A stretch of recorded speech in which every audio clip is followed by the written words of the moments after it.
Bien-aimés dans le Seigneur, bonjour, que le Seigneur soit béni dans le nom puissant de Jésus-Christ.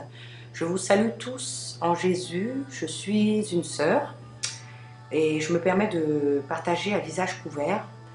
Le plus important, ce n'est pas le porteur du message, mais c'est le message, c'est afin de nous permettre de mieux nous concentrer sur ce que le Seigneur a mis dans mon cœur hier, que j'aimerais vous partager, qui m'a énormément béni, qui m'a énormément aussi rappelé ô combien il est important de reconnaître la grâce que nous avons en Jésus-Christ, la grâce que le Seigneur a faite, de reconnaître que la grâce également est une faveur imméritée. Et vraiment pour cela, j'aimerais que nous puissions, avant de commencer à partager, que nous puissions vraiment prier et recommander ce moment à l'Éternel et de lui demander de prendre le contrôle de toutes choses au nom puissant de Jésus. Seigneur, nous te bénissons, Papa, nous te rendons toute la gloire et l'honneur qui t'est dû, Seigneur. Père, nous inclinons nos cœurs, nous inclinons nos âmes, nous inclinons toutes choses, Seigneur, afin que toi seul puisses nous enseigner, Seigneur. Tu as dit dans ta parole que le Saint-Esprit viendra et nous enseignera sur toutes choses, Seigneur. Et nous souhaitons, Seigneur, que ton esprit nous conduise, Seigneur, à la profondeur de ta parole, à la largeur, à la hauteur, Seigneur, et à la longueur, ô Dieu de gloire. Père, je te bénis, Papa, parce que c'est toi qui illumines les yeux de nos cœurs, Seigneur. Tu nous as laissé ta parole pour comprendre ton langage, Seigneur. Et nous souhaitons, Seigneur, véritablement rentrer, Seigneur, dans ces promesses que tu nous as accordées, Seigneur, par ta grâce, par ta bonté, dans ta préscience. C'est pour cela, Papa, nous te demandons de nous donner ce cœur d'enfant, puisque tu dis dans ta parole que seuls les enfants rentreront dans le royaume. Seigneur, nous voulons comme des enfants, Seigneur, être illuminés, Seigneur, devant toute révélation, devant toute parole venant de toi. Père, je te prie d'effacer nos personnes, d'effacer, Seigneur, tout ce qui ne te glorifie pas en nous, Père, afin que nous soyons capables, Père, d'entendre ce que l'Esprit dit aux églises, Père. Merci, Père, nous te remettons, Seigneur, toute la gloire. Nous remettons, Seigneur, ce partage dans le nom puissant de Jésus et nous prions que tous ceux qui vont écouter ce message, Père, que tu les touches et que tu les bénisses comme tu m'as béni, Seigneur, hier. Que toute la gloire te revienne. Au nom puissant de Jésus, Seigneur, je t'ai prié. Alléluia. Alléluia. Donc, je suis dans la joie. Je n'ai pas pour habitude de faire non plus des vidéos, mais je pense que c'était important de partager cela.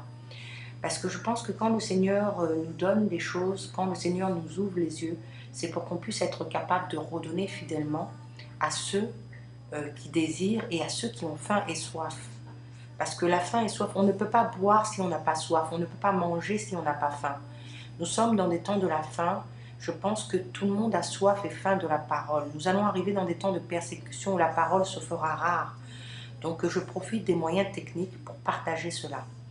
Donc je remets encore toute la gloire au Seigneur parce que sans lui, je n'aurais pu comprendre véritablement la profondeur de ce qui m'a révélé. Je souhaiterais que nous partagions aujourd'hui dans le livre de 1 Samuel. Ce sera à partir du chapitre 1 au chapitre 4. Nous avons pour habitude, moi de même, de prendre des versets souvent sortis du contexte et de travailler et de trouver des interprétations. Là, je souhaiterais vraiment qu'on lise le chapitre 1 à 4. On va le lire en plusieurs fois si possible pour nous laisser un peu le temps de réaliser et de partager ce que nous avons lu. Et puis, surtout se laisser conduire par le Saint-Esprit. Je prie dans le nom puissant de Jésus. Il y avait un homme de Ramathaïm, Sophoïm, de la montagne d'Éphraïm, nommé Elkana, fils de Jéroham, fils d'Éliu, fils de Tohu, fils de Tsu, Éphratien. Il avait deux femmes, dont l'une s'appelait Anne et l'autre Pénina. Pénina avait des enfants, mais Anne n'en avait point. Chaque année, cet homme montait de sa ville à Silo pour adorer l'Éternel des armées et pour lui offrir des sacrifices. Là se trouvaient les deux fils d'Éli, Ophni et Phinéès, sacrificateurs de l'Éternel.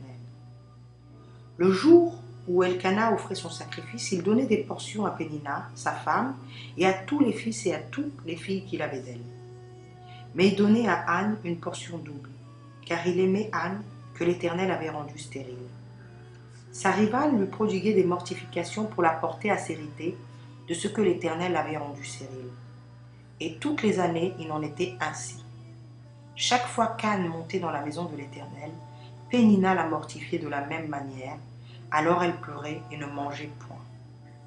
Elkana, son mari, lui disait: Anne, pourquoi pleures-tu et ne manges-tu pas? Pourquoi ton cœur est-il attristé? Est-ce que je ne vaux pas pour toi mieux que 10 fils? Anne se leva, après que l'on eut mangé et bu à Silo. Le sacrificateur Élie était assis sur un siège, près de l'un des poteaux du temple de l'Éternel. Et l'amertume dans l'âme, elle pria l'Éternel et versa des pleurs.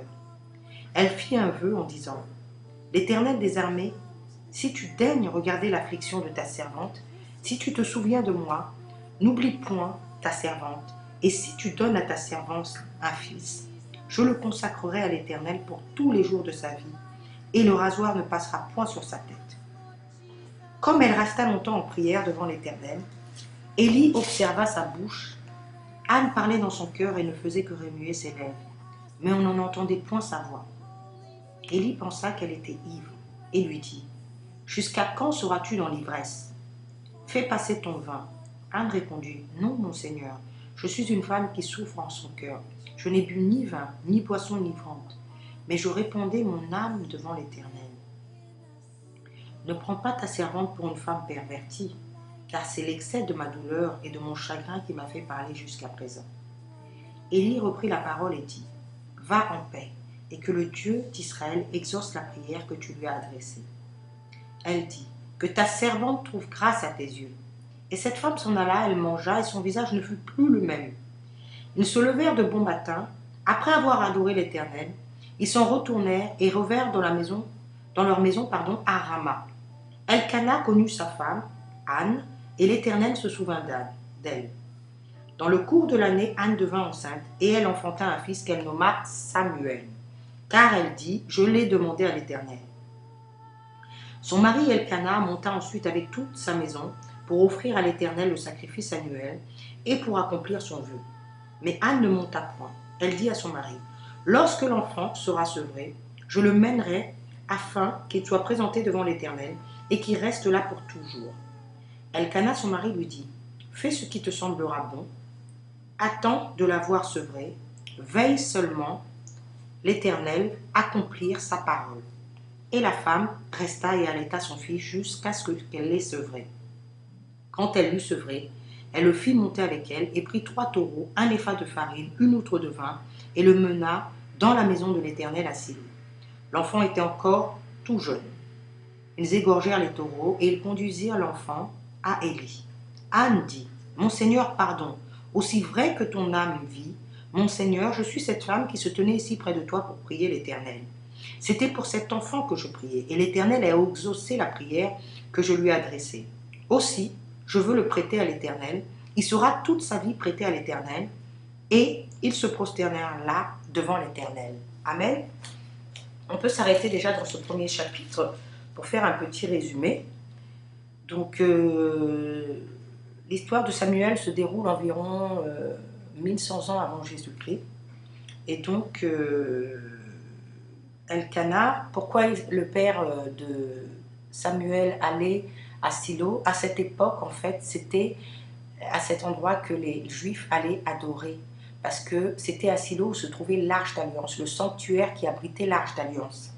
C'était à cette période que tous les Juifs montaient pour aller adorer l'Éternel, apporter leur sacrifice annuel.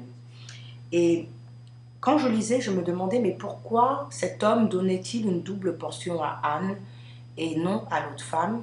Et pourquoi le Seigneur l'avait rendue stérile? Et donc, c'est en se posant ces questions que le Seigneur m'a amené profondément dans la méditation de sa parole. Et je vois surtout dans ce chapitre 1 la persévérance dans la prière. Lorsque nous avons besoin, lorsque nous demandons à l'Éternel, souvent nous ne persévérons pas. Et c'est pour ça que dans cette prière, peut-être que le Seigneur, puisqu'il est bien dit dans le verset 5, car il aimait donner à Anne une portion double, car il aimait Anne, et que l'Éternel avait rendu stérile. Donc le Seigneur permet des fois des choses pour nous permettre de persévérer dans la prière. Il veut que nous prions sans cesse.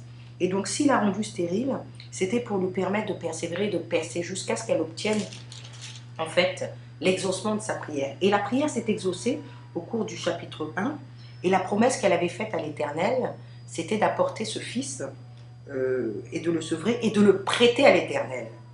Donc on va continuer un peu plus loin et on va lire maintenant la prière de l'exaucement et on s'arrêtera après la prière avant de continuer. Anne pria, chapitre 2, pardon.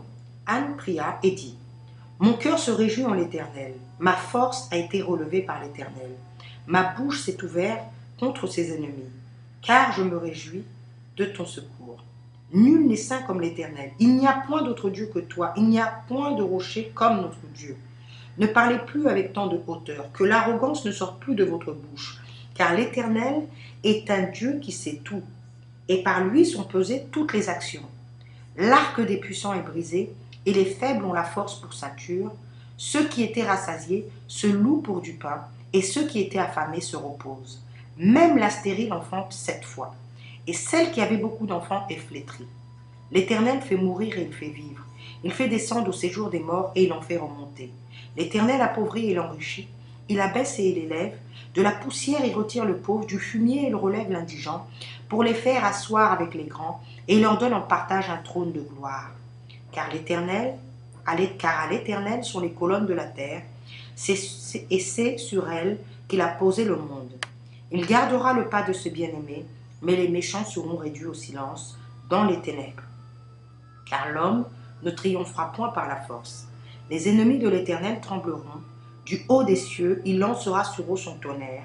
L'Éternel jugera les extrémités de la terre. Il donnera la puissance à son roi et il relèvera la force de son roi. Amen. Vraiment, quand j'ai lu ce passage, j'étais tellement bénie. Je réalisais en fait que cette femme, Anne, qui a prié l'Éternel, qui a reçu l'exaucement de sa prière, qui avait reçu la portion double, a reçu également la révélation de Christ. Elle a reçu la révélation de Christ. Parce que dans sa prière de remerciement, à partir du verset 4, il est dit, chapitre 2, verset 4, « L'arc des puissants est brisé ». Un arc, c'est ce qui nous permet en fait de tirer en fait des flèches et des pièges. Et nous savons que celui qui tire les flèches enflammées, c'est Satan. Si son arc est brisé, c'est qu'il ne peut plus tirer des flèches. Et il ne pourra plus tirer des flèches dans la fin des temps, lors du jugement. Ça, c'est le chapitre 4. Et les faibles ont la force pour ceinture. Et la ceinture dont elle parle, c'est la ceinture de vérité. Parce que la parole nous dit, dans le livre d'Éphésiens 6, que le Seigneur a donné le bouclier de la foi, le casque du salut, la ceinture pour vérité, l'épée qui est la parole de Dieu, et également les sandales. Il nous a donné aussi les sandales qui sont l'évangile. Vous voyez? On continue. Ceux qui étaient rassasiés se louent pour du pain, et ceux qui étaient affamés se reposent. Le repos, c'est le Seigneur, lorsqu'il a créé l'homme, il a créé dans le et s'est reposé en fait le 7e jour. L'homme est rentré dans le repos. Adam est rentré dans le repos de l'Éternel. La parole nous dira dans Matthieu 11, 28 également que venez à moi vous tous qui êtes fatigués et chargés et je vous donnerai du repos. Rentrer dans le repos de l'Éternel, c'est rentrer dans le repos de ses œuvres. Vous voyez, aujourd'hui en Christ, nous n'avons plus rien à faire. Tout est accompli. Nous n'avons plus qu'à rentrer dans le repos et obéir à sa parole. Je poursuis. Même la stérile enfante 7 fois, et celle qui avait beaucoup d'enfants est flétrie. Le Seigneur me montrait par là que celle qui était flétrie était la postérité, était Israël, le peuple que Dieu avait choisi.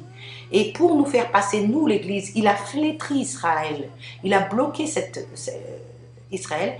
Et maintenant, la stérile, qui est le symbole de vivre sans Dieu, la stérilité, la mort et ne pas pouvoir enfanter, puisque nous pouvons lire dans le livre de Genèse 1, 28, qu'il avait ordonné qu'on se multiplie, ordonné qu'on prospère. Et c'était justement celle qui avait beaucoup d'enfants. Parce que nous nous souvenons également dans le livre de Exode, lorsque les Égyptiens ont commencé à devenir jaloux des Juifs qui commençaient à avoir beaucoup d'enfants.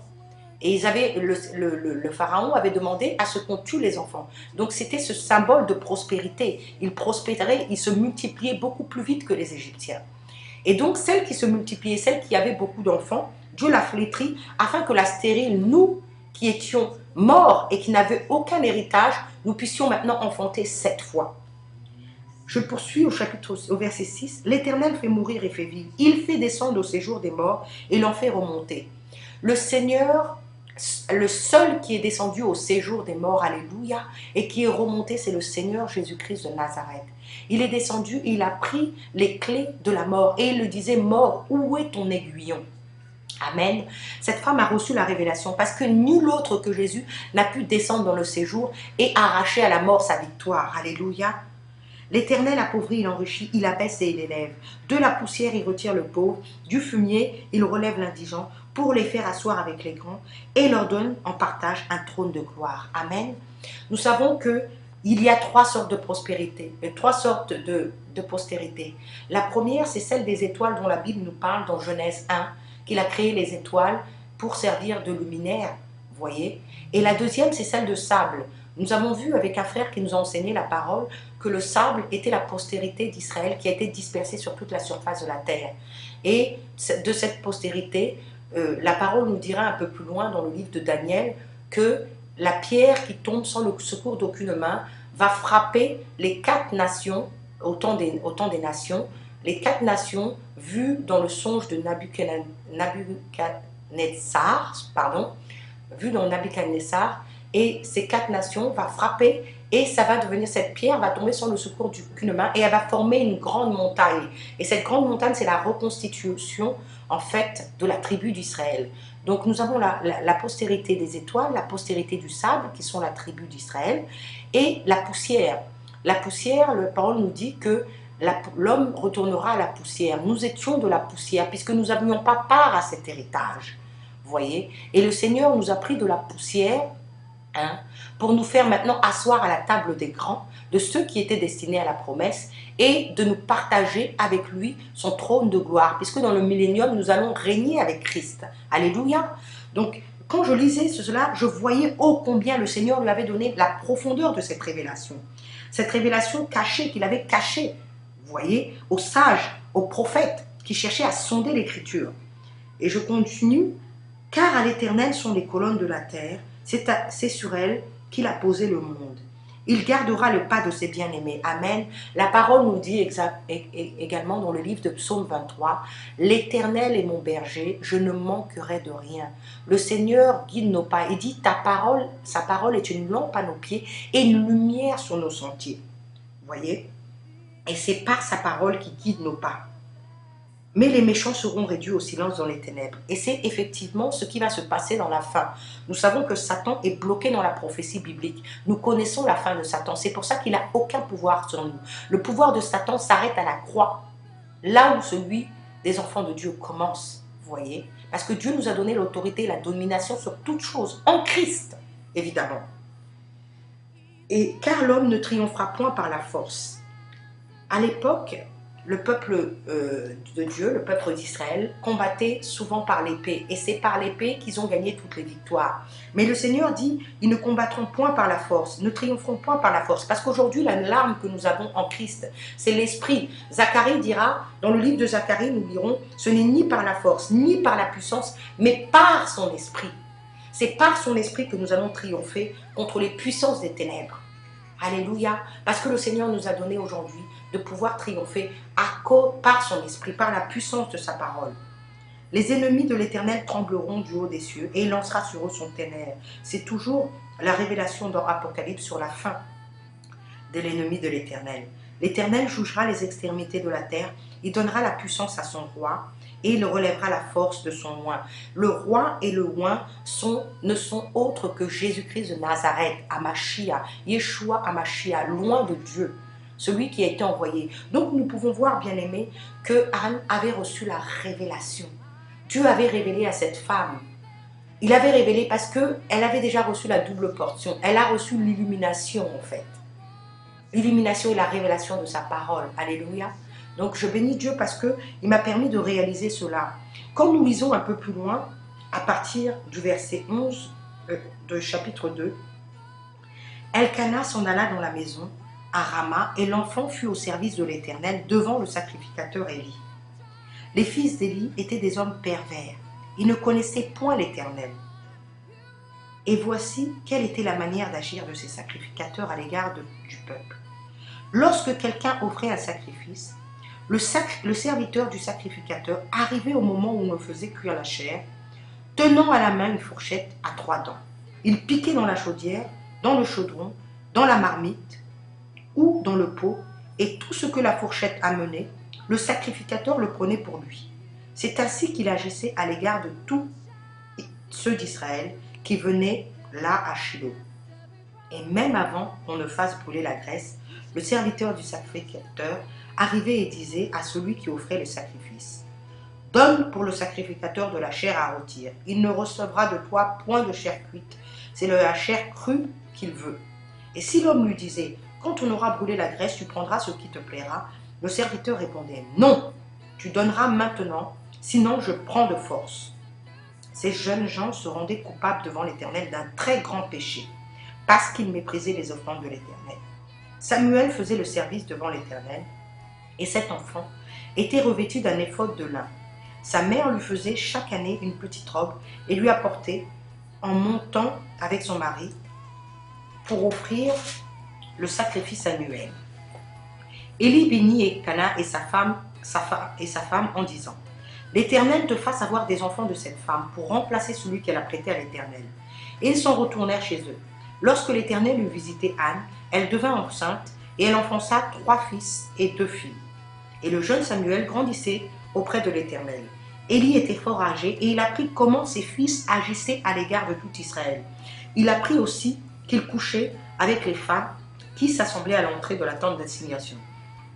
Il leur dit: pourquoi faites-vous de telles choses? Car j'apprends de tout le peuple vos mauvaises actions.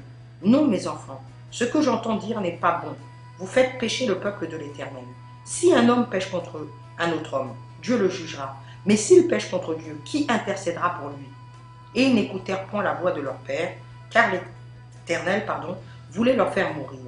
Le jeune Samuel continue à grandir et il était agréable à l'Éternel et aux hommes. Nous voyons ici également, à partir du verset 12, le comportement des enfants d'Élie et également d'Élie. Et le Seigneur me faisait réaliser que le comportement des enfants d'Élie, c'est tout simplement le comportement de l'Église apostate aujourd'hui. C'est ces dominateurs, ces personnes qui se mettent à dominer le peuple de Dieu, ces personnes qui abusent de leur pouvoir, qui abusent des choses pour voler, pour violer, coucher avec les femmes d'autrui, coucher avec les femmes et abusant de leur pouvoir jusqu'à dépouiller le peuple. Le dépouiller, l'image de la Grèce, c'est le dépouillement. Ils prennent la meilleure chose du peuple, vous voyez, en demandant des offrandes du prophète, en demandant des choses qui ne glorifient absolument pas l'Éternel, vous voyez. Ils étaient sacrificateurs, ils étaient censés être au service de Dieu. Et ils ont commencé à être au service de leur ventre, vous voyez. Parce que leur ventre, c'est parce qu'ils avaient faim, tout ce qu'ils demandaient, c'était la nourriture. Et aujourd'hui, nous voyons ce genre d'esprit qui est encore parmi nous. C'est l'esprit de l'apostasie, c'est l'esprit du renoncement de Dieu. Et vous voyez également Élie qui est la représentation de la vieillesse, vous voyez, des vieilles outres, vous voyez, du vieux vin, des vieilles outres, les rides de la religion, les rides également des coutumes et des traditions.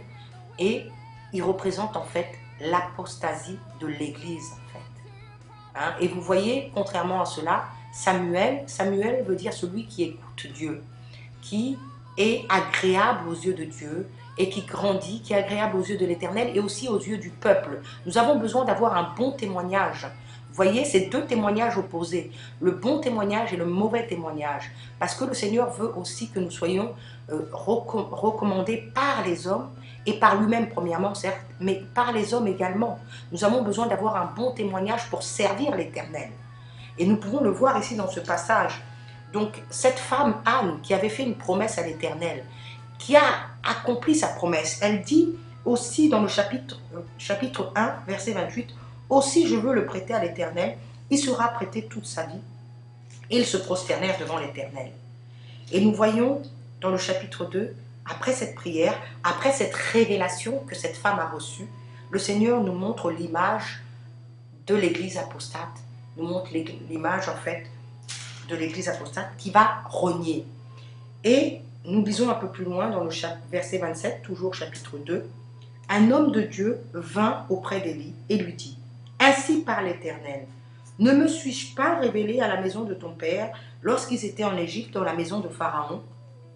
Je l'ai choisi parmi toutes les tribus d'Israël pour être à mon service dans le sacerdoce, pour monter à mon autel, pour brûler le parfum, pour porter les fautes devant moi. Et j'ai donné à la maison de ton père tous les sacrifices consumés par le feu et offerts pour les enfants d'Israël. Pourquoi foulez-vous aux pieds mes sacrifices et mes offrandes que j'ai ordonné de faire dans ma demeure? Et d'où vous vient que tu honores tes fils plus que moi, afin de vous engraisser les promises de toutes les offrandes d'Israël, mon peuple? C'est pourquoi, voici ce que dit l'Éternel, le Dieu d'Israël. J'avais déclaré que ta maison et la maison de ton père marcheraient devant moi à perpétuité. Et maintenant, dit l'Éternel, loin de moi, car j'honorerai celui qui m'honore, mais ceux qui me méprisent seront méprisés. Voici le temps arrive où je retrancherai ton bras et le bras de la maison de ton père, en sorte qu'il n'y ait plus de vieillard de ta maison. Tu verras un adversaire dans ma demeure, tandis qu'Israël sera comblé de bien par l'Éternel. Il n'y aura plus jamais de vieillard dans ta maison. Je laisserai subsister auprès de mon autel l'un des tiens, afin de consumer tes yeux et d'attrister ton âme. Mais tous ceux de ta maison mourront dans la force de l'âge, et tu auras pour signe ce qui arrivera à tes deux fils, Ophni et Phinehas. Ils mourront tous les deux un même jour. Je m'établirai un sacrificateur fidèle qui agira selon mon cœur et selon mon âme, et je bâtirai une maison stable, et il marchera toujours devant moi. Et quiconque restera de ta maison viendra se prosterner devant lui pour avoir une pièce d'argent, un morceau de pain, et dira, attache-moi, je te prie, à l'une des fonctions du sacerdoce, afin que j'ai un morceau de pain à manger. Amen. Alléluia. Lorsque nous lisons ce morceau de parole, nous voyons qu'à cause du comportement des fils d'Élie et à cause du comportement d'Élie, le Seigneur qui avait promis à Aaron depuis le livre d'Exode et jusqu'à Élie, il avait promis que ce seraient des gens de sa maison et de sa famille qui tiendront le sacerdoce. Et là, le Seigneur arrête cette alliance à cause du mépris des sacrificateurs. Nous rappelons ce que c'est qu'un sacrificateur. Un sacrificateur, c'était celui qui était choisi par Dieu pour apporter les offrandes du peuple, pour entrer dans sa présence. Et seuls les Lévites étaient sacrificateurs à l'époque, puisque Dieu avait ordonné à Aaron, le frère de Moïse, de pouvoir faire ce service, et il avait sacrifié toute cette descendance à le servir au temple. Il n'avait que pour fonction de servir. Et dans ces sacrificateurs, les Lévites bien sûr, il y avait un souverain sacrificateur qui était chargé d'apporter les offrandes dans le sanctuaire, dans le lieu très saint. C'est-à-dire que le tabernacle abritait le parvis, le lieu saint et le lieu très saint. Seul le sacrificateur était habilité à y entrer une fois par an pour apporter le sacrifice du peuple pour le pardon des péchés. Et donc Dieu dit que à partir de Élie, il va arrêter cette alliance. C'était une alliance qui avait été faite. Et le Seigneur m'enseignait par là qu'en arrêtant cette alliance, il a justement, c'est comme la représentation et le symbole de l'ancienne alliance faite avec le peuple d'Israël et la nouvelle alliance faite avec nous, donc les païens, qui ont aujourd'hui part au salut. Voyez? Parce qu'en fait, ce qui s'est passé, nous sommes les fils d'adoption, hein, puisque nous voyons que nous n'avions pas part à l'héritage, puisque l'Éternel, au départ, s'était adressé au peuple hébreu pour marcher et pour représenter en fait la gloire de Dieu au monde.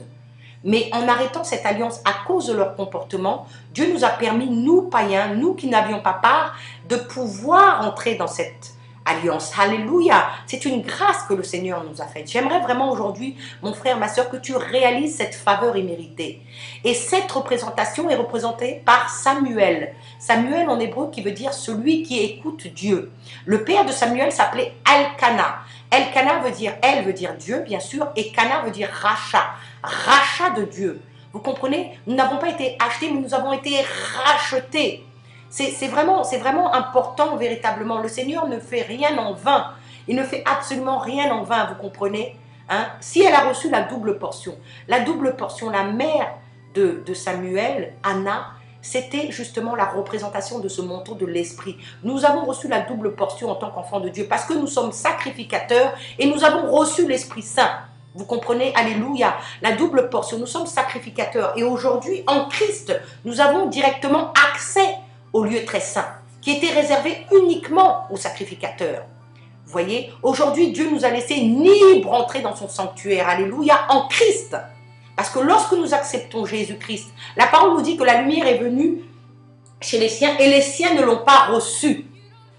À tous ceux qui ont crié en son nom, elle a donné le pouvoir. Le pouvoir, c'est un pouvoir que nous avons reçu, de devenir enfants de Dieu, lesquels sont nés ni de la volonté de l'homme, ni de la femme, et ni du sang, mais de Dieu. C'est ce que nous pouvons lire dans le livre de Jean 1, Jean 1, on peut lire à partir du verset 1 au verset 14. Dieu nous fait aujourd'hui de nous des sacrificateurs. Nous pouvons aujourd'hui rentrer dans son lieu très saint, adorer Jésus en esprit, en vérité. Nous n'avons plus besoin d'aller sur cette montagne, comme le disait Jésus à la Samaritaine. Il a dit que ce sont des adorateurs qui adorent en esprit, en vérité. Aujourd'hui, la double portion, c'est ce que nous avons reçu en Christ. Et donc Samuel, qui n'était pas de la descendance des Lévites, a été adopté. Il a été adopté et c'est lui que Dieu maintenant dit « Je m'établirai un sacrificateur fidèle ». Vous voyez, quand le Seigneur a appelé Samuel, il a dit « Samuel ».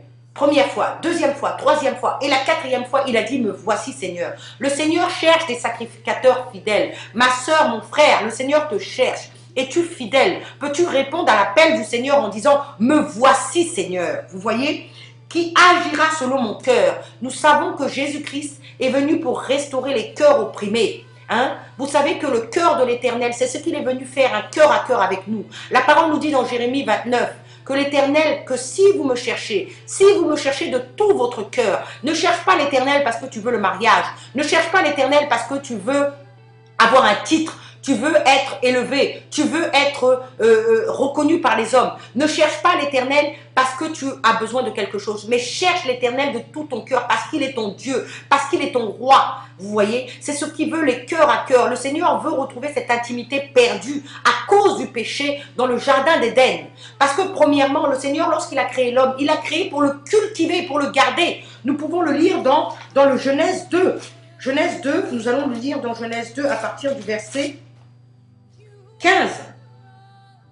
La parole nous dit, l'Éternel Dieu prit l'homme et le plaça dans le jardin d'Éden pour le cultiver et pour le garder. Nous lirons également dans Marc 3 que Jésus a établi les prophètes pour les avoir avec lui et pour les envoyer avec le pouvoir de chasser les démons. Donc premièrement pour les avoir avec lui. Et c'est ce cœur à cœur que le Seigneur cherche à faire avec nous et selon son âme. Nous savons que David était un homme selon le cœur du Seigneur. Cherchons à plaire au cœur du Seigneur. La parole nous dit également, nous qui avons reçu l'Esprit, que l'Esprit de Dieu, dans 1 Corinthiens 2, sonde toutes les profondeurs, même celles de Dieu. Vous voyez, le Seigneur a besoin d'être en intimité avec nous. Cette intimité qu'il a perdue à cause du péché. Vous comprenez? Et là, le Seigneur nous dit, je lui bâtirai une maison stable. Nous savons que l'Éternel ne vit pas dans une maison bâtie des mains de l'homme. La parole le dit. Donc le Seigneur va bâtir cette maison. À Pierre, tu es pierre et sur cette pierre, je bâtirai mon église. Ce n'est pas toi qui bâtis, ce n'est pas moi qui bâtis, mais c'est Christ qui bâtit son église. Pourquoi Christ bâtit son église? Parce que lorsque Christ bâtit, lorsqu'il ouvre une porte, nul ne peut fermer. Ce que Dieu fait est stable et solide et pour l'éternité. C'est pour cela que le Seigneur veut bâtir son église. Il dit, je lui bâtirai une maison stable. Pourquoi stable? Pour qu'il n'y ait ni vent, ni marée, ni tsunami, ni même la mort. La parole nous disait que je bâtirai mon église et la mort ne pourra prévaudre contre toi. Donc la mort n'aura aucune influence sur ton corps, sur ton temple. Parce que si tu es scellé de l'Esprit de Dieu, tu ne subiras pas la deuxième mort puisque l'Esprit de Dieu est un esprit éternel. Alléluia. La parole dit, et il marchera toujours devant mon loin. Christ est la tête. Nous sommes le corps. Donc, il faut toujours marcher. C'est la tête qui prend les directions. C'est la tête qui prend les commandes. C'est la tête qui ordonne. C'est la tête qui est chef. Donc, nous devons nous référer à Christ toujours. Nous devons retourner véritablement dans sa parole pour comprendre le message, pour pouvoir réaliser et exécuter la pensée de Dieu. Et si nous ne le faisons pas dans l'intimité, comment pouvons-nous le faire? C'est uniquement dans l'intimité que le Seigneur va nous révéler ces choses. C'est pour cela qu'il t'appelle à être dans l'intimité pour pouvoir recevoir les ordres. Alléluia. Nous allons lire le chapitre 3 maintenant. Le jeune Samuel était au service de l'Éternel devant Élie. La parole de l'Éternel était rare en ces temps. Les visions n'étaient pas fréquentes en ce temps-là, en ce même temps. Élie, qui commençait à avoir les yeux troubles, ne pouvait plus voir. Il était couché. La lampe de Dieu n'était pas encore éteinte. Et Samuel était couché dans le temple de l'Éternel, où était l'arche de Dieu. Alors l'Éternel appela Samuel. Il répond, « Me voici. » Et il courut vers Élie et dit, « Me voici, car tu m'as appelé. » Élie répondit, « Je n'ai point appelé. Retourne te coucher. » Et il alla se coucher. L'Éternel appela de nouveau Samuel. Et Samuel se leva et alla vers Élie et dit, « Me voici, car tu m'as appelé. » Et Élie répondit, « Je n'étais point appelé, mon fils. Retourne te coucher. » Samuel ne connaissait pas encore l'Éternel et la parole de l'Éternel ne lui avait pas encore été révélée. L'Éternel appela de nouveau Samuel pour la troisième fois. Et Samuel se leva, alla vers Élie et dit, « Me voici, car tu m'as appelé. » Élie comprit que c'était l'Éternel qui appelait l'enfant. Et il dit à Samuel, « Va, couche-toi, et si l'on t'appelle, tu diras, Parle l'Éternel, car ton serviteur écoute. » Et Samuel alla se coucher à sa place. L'Éternel vint et se présenta, et l'appela, comme les autres fois, Samuel, Samuel. Et Samuel répondit, « Parle, car ton serviteur écoute. » Alors l'Éternel dit à Samuel, « Voici, je vais faire en Israël une chose qui étourdira les oreilles de quiconque entendra. En ce jour, j'accomplirai sur Élie tout ce que j'ai prononcé contre sa maison. Je commencerai et j'achèverai. Je lui ai déclaré que je veux punir sa maison à perpétuité à cause du crime dont il a connaissance et par lequel ses fils se sont rendus méprisables sans qu'il les ait réprimés. C'est pourquoi je jure à la maison d'Élie que jamais le crime de la maison d'Élie ne sera expié, ni par les sacrifices, ni par les offrandes. » Samuel resta couché jusqu'au matin, puis il ouvrit les portes de la maison de l'Éternel. Samuel craignait de raconter la vision à Élie. Mais Élie appela Samuel et dit, « Samuel, mon fils. » Il répondit, « Me voici. » Et Élie dit, « Quelle est la parole que t'a adressée l'Éternel? Ne me cache rien. Que Dieu te traite dans toute sa rigueur si tu me caches quelque chose de ce qu'il t'a dit. » Samuel lui raconta tout, sans rien lui cacher. Et Élie dit, « C'est l'Éternel qui fasse ce qui lui semble bon. » Samuel grandissait, l'Éternel était avec lui, et il ne laissa tomber à terre aucune de ses paroles. Tout Israël, depuis Dan jusqu'à Beersheba, reconnut que Samuel était établi prophète de l'Éternel. L'Éternel continuait à apparaître dans Silo, car l'Éternel se révélait à Samuel dans Silo par la parole de l'Éternel. Alléluia. Donc sur ce passage, en fait, le Seigneur nous montre en fait l'appel. L'appel. Aujourd'hui, beaucoup n'entendent plus la voix de l'Éternel.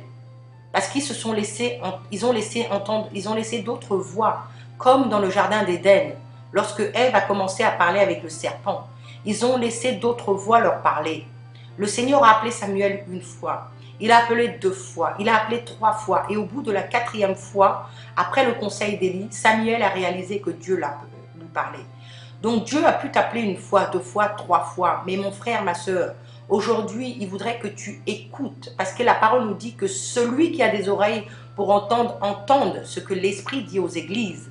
Que celui qui a des oreilles pour entendre, entende la parole, nous dit souvent. La parole nous dit également que les brebis entendent ma voix et elles me reconnaissent. Elles ne suivront pas un mercenaire.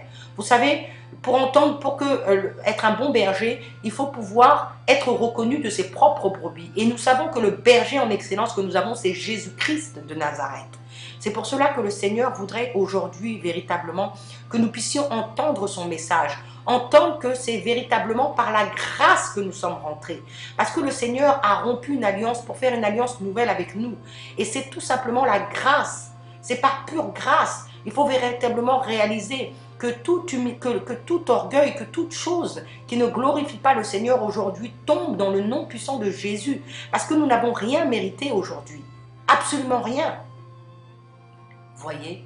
Et donc, ce passage aussi nous montre aussi la manière dont le Seigneur établit son serviteur. Ce n'est pas celui qui se recommande lui-même qui sera reconnu, mais c'est celui que le Seigneur établit. Parce que la parole nous dit que tout le peuple reconnaissait que Samuel était établi par l'Éternel. Comment le peuple peut le reconnaître? Il peut le reconnaître tout simplement par les fruits. Quels sont les fruits? La parole nous a donné simplement un message. On dit, nous reconnaîtrons un arbre à son fruit. Quels fruits portes-tu, mon frère, ma sœur? Quels sont ces fruits? Quel est le témoignage qui émane de toi? Véritablement, c'est ce que le Seigneur veut nous faire comprendre dans ce passage. Il veut que nous puissions porter du fruit et que l'homme puisse reconnaître que nous avons été établis par Dieu. Mais encore faut-il entendre la voix de Dieu. Aujourd'hui, nous avons tellement de choses, tellement de distractions, la télévision, l'Internet, le Facebook, toutes ces choses qui nous empêchent d'entendre la voix de Dieu. Si tu n'entends pas la voix de Dieu, comment peux-tu obéir à sa parole? Comment peux-tu obéir à ses ordonnances et ses commandements? C'est pour cela que le Seigneur aujourd'hui veut restaurer toutes ces choses. Jésus est venu restaurer toutes ces choses. C'est pour cela que je reconnais encore une fois la bonté du Seigneur. J'ai demandé pardon au Seigneur parce que c'est vrai que des fois quand tu veux méditer la parole, c'est à ce moment-là que toutes sortes de distractions arrivent.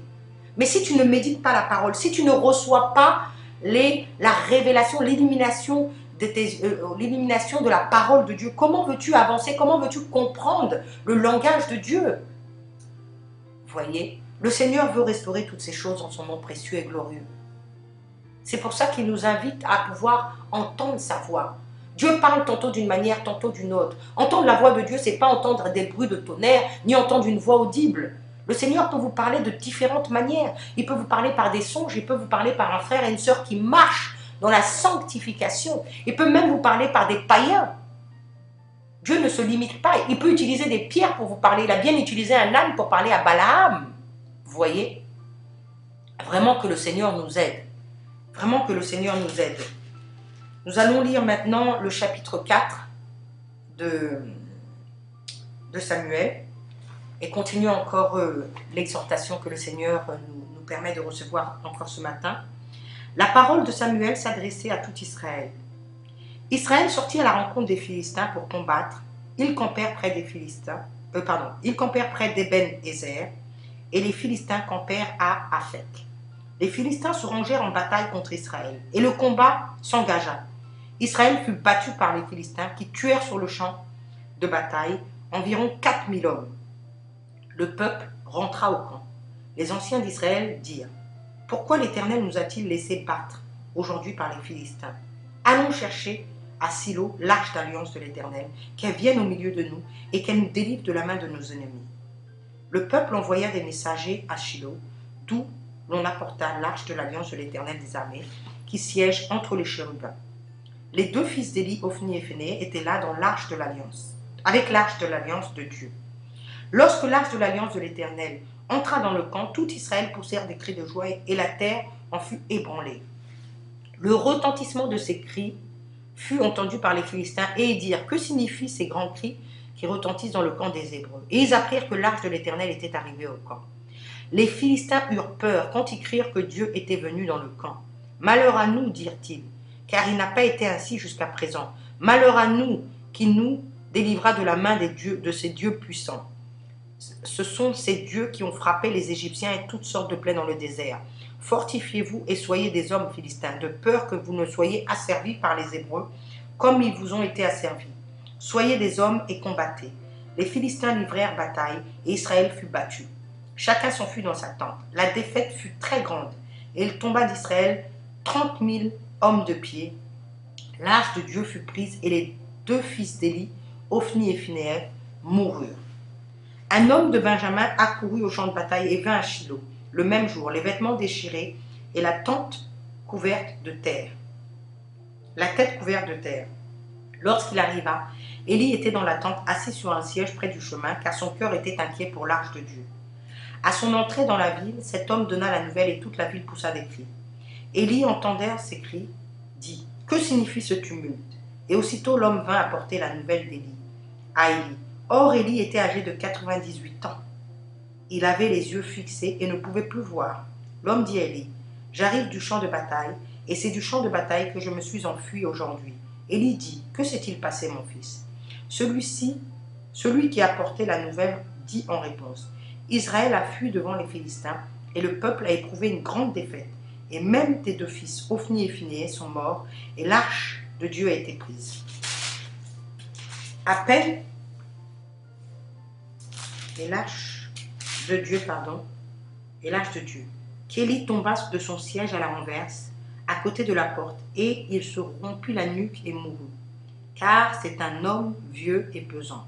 Il avait été jugé en Israël il a été juge en Israël pendant 40 ans. Sa belle-fille, femme de Phinéas, étant enceinte sur le point d'accoucher, lorsqu'elle entendit la nouvelle de la prise de l'arche, de la mort de son beau-père et de celle de son mari, elle se courba et accoucha car les douleurs la surprirent. Comme elle allait mourir, les femmes qui étaient auprès d'elle lui dirent: Ne crains point, car tu as enfanté un fils. Mais elle ne répondit pas et ne fit pas attention. Elle appela l'enfant Ichabod en disant: La gloire est bannie d'Israël. C'était à cause de la prise de l'arche de Dieu, à cause de son beau-père et de son mari. Elle dit: La gloire est bannie d'Israël, car l'arche de Dieu est prise. Amen. Donc sur ce chapitre-là, nous pouvons voir que, premièrement, le peuple de Dieu suscitait la crainte dans toutes les nations. Il suscitait véritablement la crainte parce que Dieu était avec eux. Il leur donnait des stratégies, il leur donnait des conseils comment battre l'ennemi. Et même les Philistins, lorsqu'ils ont entendu les cris, ils ont pris peur parce qu'ils savaient que le Dieu était parmi eux. Le Dieu d'Israël, le Dieu d'Abraham, le Dieu d'Isaac était parmi eux. Et c'était ce même Dieu, comme il le disait, qui a exterminé, qui ont frappé de plaie les Égyptiens. Donc à l'époque, tous les ennemis de l'Éternel et du peuple de Dieu étaient au courant de la puissance que Dieu opérait autour des nations et des victoires qu'il gagnait. Parce que le Seigneur rendait toujours son peuple victorieux. Et il amenait ses ennemis et ils étaient asservis.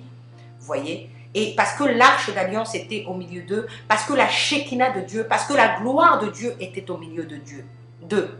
Mais lorsque la Shekinah a disparu, lorsque l'arche a disparu, lorsqu'ils se sont battus et qu'ils ont perdu la bataille. Ils ont perdu la bataille pourquoi? À cause des souillures du temple. Revenons au chapitre 3 et 2.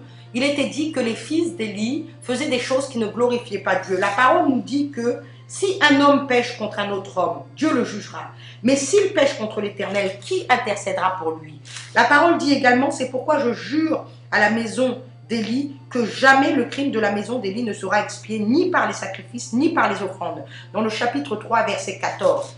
Donc en fait, Dieu a livré son peuple aux ennemis. Il n'a pas couvert, il n'a pas protégé son peuple à cause des souillures. C'est la représentation aujourd'hui de l'Église, vous voyez. Aujourd'hui, à cause de ces fausses doctrines, à cause de ces faux pasteurs, de ces faux enseignements, du vieux levain qui est rentré, à cause de la tradition qui annule la parole de Dieu, nous dit Dieu dans le livre de Matthieu 15, à cause de cette tradition et de toutes ces choses qui annulent la parole de Dieu, la puissance de Dieu n'est plus, la parole de Dieu, la Shekinah, la gloire de Dieu, la puissance dans les délivrances et dans les guérisons n'est plus, parce que Dieu a retiré sa gloire. Il ne peut subsister là où il y a le péché. Il dit qu'il n'y a aucune relation entre les ténèbres et la lumière, mon frère, ma sœur.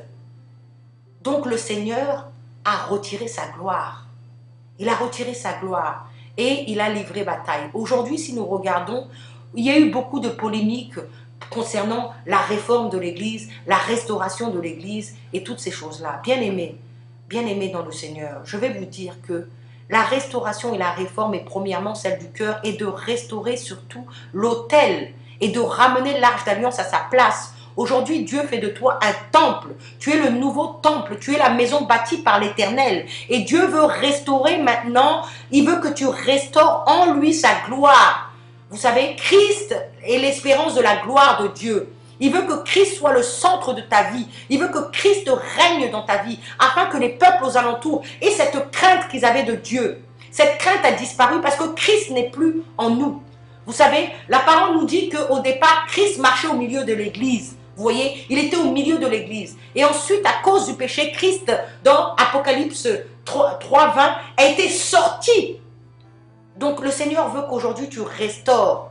Quand le Seigneur nous parle de réformer nos voies, c'est réformer nos voies pour retourner simplement à l'Éternel, pour ramener l'arche d'alliance à sa place. Et le Seigneur compte sur toi. Il veut que tu te lèves et que tu dises, me voici Seigneur. Bien-aimé, quand j'ai lu ce passage, le Seigneur s'adressait à moi, mes frères et sœurs. Il ne s'adressait pas à quelqu'un d'autre, il s'adressait à moi. Il voudrait qu'on restaure cette arche afin que les peuples aux alentours aient la crainte de Dieu. Le Seigneur dit, je ne donnerai pas mon honneur au statut. Il ne donnera pas son honneur au statut. Il veut que la crainte soit restaurée dans nos cœurs. Le Seigneur t'envoie aujourd'hui aller, encore une fois, te le chercher dans sa présence. Et pour cela, il te faut une vie de sanctification. Une vie de sanctification, un cœur sincère et pur, mon frère, ma soeur. Sans cela, nul ne verra la gloire de Dieu. Voir le Père, c'est ne pas le voir physiquement, puisqu'il dit que nul ne peut le voir et vivre. Mais c'est le voir dans les œuvres, le voir dans la puissance de la résurrection, le voir dans la puissance de la délivrance et de la guérison divine, dans les paroles de connaissance. Voici ce que le Seigneur attend de nous. Il veut que l'Église se réveille.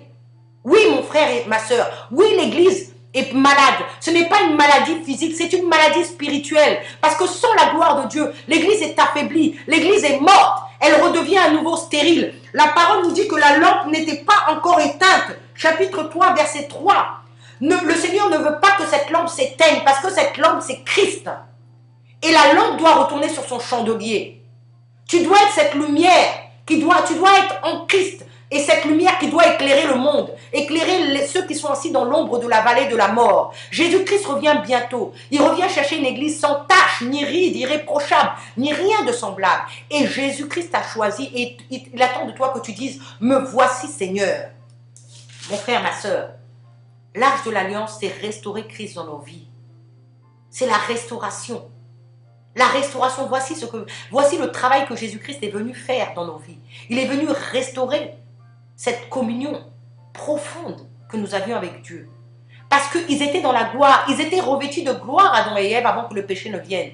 Et lorsque le péché est arrivé, ils se sont retrouvés nus. Nous sommes nus, sans la gloire de Dieu, nous sommes nus. Revêtons-nous de cette gloire, revêtons-nous de cette puissance, afin que là où tu arrives, ce soit le royaume. Parce que la parole dit que si c'est par le doigt que je chasse les esprits, c'est que le royaume est parmi nous. Mon frère, ma sœur, n'attends pas que le Seigneur revienne tout simplement en te disant « je suis enfant de Dieu, je suis chrétien, je suis enfant d'Abraham et toutes ces choses-là ». Non, le Seigneur attend de toi que tu puisses agir. Le Seigneur veut t'utiliser comme un vase, mon frère, ma sœur. Laisse-toi utiliser par le Seigneur. Nous verrons plus loin que ceux qui auront tenté de rapporter l'arche ont été foudroyés parce qu'ils n'étaient pas dans la sanctification. Le Seigneur a choisi des serviteurs pour pouvoir porter son arche. Et ces serviteurs doivent marcher dans la crainte de l'Éternel, dans la sanctification et avoir un cœur sincère et pur. Frères et sœurs, redevenons comme des enfants. Illuminons les yeux de nos cœurs lorsqu'on reçoit une parole de Dieu. Essayons de chercher dans la profondeur. Le Seigneur est un Dieu qui se révèle, mes frères et sœurs. Ce n'est pas dans les études théologiques, ce n'est pas dans les écoles bibliques, ce n'est pas dans l'ordination que nous allons recevoir la révélation de Christ. Mais c'est dans sa présence, c'est dans sa Shekinah, c'est dans la gloire que le Seigneur va vous faire couler le lait et le miel, afin que vous soyez un instrument de bénédiction pour toute l'humanité. Ma sœur, mon frère, où en es-tu avec ton Dieu? Es-tu de ceux qui font des miracles, qui délivrent les gens sans avoir une communion avec lui? La parole nous dira dans Matthieu 7, « J'ai délivré, j'ai guéri en ton nom. » Le Seigneur dira, « Arrière de moi, je ne vous connais pas. » Pour pouvoir être connu du Seigneur, ma sœur, mon frère, il faut que tu sois dans sa présence. Il faut que tu restaures cette présence dans ta vie, dans l'intimité. Il faut que tu sois dans le pan de la robe. Il faut que tu sois... Cette femme avait reçu la révélation, elle a touché le pan de la robe, alléluia. Touche le pan de la robe de ton Dieu. C'est ce qu'il attend de toi, véritablement. Ne cherche pas les titres, ne cherche pas les miracles et les guérisons, parce que ceux-ci accompagneront ceux qui auront cru. Là où tu te trouveras, le Seigneur ne ment pas, sa parole est fidèle et véritable. Les signes accompagneront ceux qui auront cru. Crois déjà et sois dans sa présence, et tu verras que le reste arrivera sans forcer. Alléluia. Je bénis l'Éternel encore une fois pour ce qui m'a ouvert les yeux. Il m'a fait réaliser que dans la Bible est christocentrique. Elle parle de Christ. Quand on voit Christ, on voit l'Église, puisqu'on voit l'épouse. Vous voyez, Lorsqu'on voit un homme, sa femme n'est pas loin. Et Christ a choisi l'Église pour révéler, Dieu a choisi l'Église pour révéler Christ à l'humanité. Et c'est toi, mon frère, ma soeur. L'Église n'est pas un bâtiment. L'Église est tout simplement toi. Église veut dire ecclésia en grec, appelé à sortir d'eux, à sortir du monde, à sortir de la religion, à sortir de la Babylone, à sortir des traditions, à sortir des coutumes et des fausses doctrines. Il n'est pas trop tard, mon frère, ma soeur. Je t'en prie, retourne à ton Dieu, retourne à l'Éternel dans la simplicité, d'un cœur sincère et pur. C'est ce que le Seigneur recherche. Le Seigneur ne recherche pas que tu fasses des miracles et des choses. Il recherche tout simplement ton cœur. Il veut faire un cœur à cœur avec toi. Alléluia. Alléluia, ma soeur.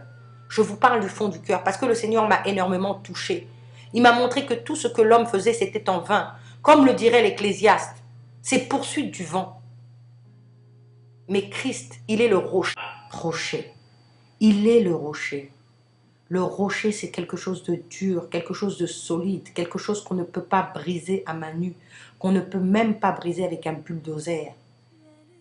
Et ce rocher, c'est Christ. Mon frère, ma soeur, sur quoi t'appuies-tu? T'appuies-tu sur tes propres forces? Alors que Christ dit, venez à moi, vous tous qui êtes fatigués et chargés. Je vous donnerai du repos. T'appuies-tu sur les miracles, sur les guérisons, sur les délivrances que le Seigneur opère au travers de toi, alors qu'il dit que dans Matthieu 7, je ne vous connais pas, arrière de moi. Où t'appuies-tu sur sa parole? La Seigneur dit que tout passera, mais la parole ne passera pas. Et la parole de Dieu nous dit de restaurer l'arche d'alliance dans le temple que Dieu a bâti en toi, en moi, en nous, en cette église, dont le séjour des morts ne prévoiront point. Frères et sœurs, l'heure est grave. L'heure est à l'intimité personnelle. L'heure est à l'intimité profonde avec l'Éternel. Le salut est une course. Le salut est une course. Et nous sommes seuls dans cette course. Certes, nous avons besoin des frères et sœurs. Oui, pour nous fortifier, pour nous édifier, oui. Mais le salut est personnel. Nous avons besoin de cette intimité profonde pour recevoir toutes les instructions du Père. Que personne ne vous trompe, parce que ce n'est pas au ciel qu'on va être dans l'intimité avec le Seigneur. C'est ici, maintenant, afin que tu sois reconnu de lui et que lui te reconnaisse. Oh, frère, ma sœur, le Seigneur cherche à renouer cette intimité. Le Seigneur a besoin de nous. Il a fait de nous des ouvriers avec Christ pour participer à sa gloire, pour participer aussi au perfectionnement des saints, en donnant les uns comme apôtres, les autres comme prophètes, docteurs, évangélistes et pasteurs. Les grâces et les talents qu'il nous a donnés, c'est pour le perfectionnement des saints, afin que nous soyons à la stature parfaite de Christ qui n'avait commis aucun péché et qui était dans cette communion parfaite avec le Père. Le Seigneur Jésus se retirait souvent pour prier. Il priait des heures dans la montagne qui est le symbole de la hauteur. Oh, frère, ma soeur, mon frère, ma soeur, l'heure est au retour de la place du Seigneur dans ton cœur. Replacer la Shekinah à sa place. Se repentir de tout ce qu'on a fait qui ne l'ont pas glorifié, de ces fausses doctrines, de ces titres que nous avons pris, de ces ordinations que nous avons reçues, qui ne sont pas de Dieu, mais tout simplement à cette intimité, devenir cet enfant, avoir ce cœur d'enfant, d'être dans sa présence, de pleurer dans sa présence, de parler à Dieu comme on parle à son époux ou à son épouse dans l'intimité. Que Dieu nous aide. Que Dieu nous aide. Merci d'avoir suivi ce partage et je prie que le Dieu de gloire qui révèle toutes choses puisse encore nous révéler des merveilles et des mystères de sa parole. Que toute la gloire lui revienne au nom puissant de Jésus-Christ de Nazareth. Amen.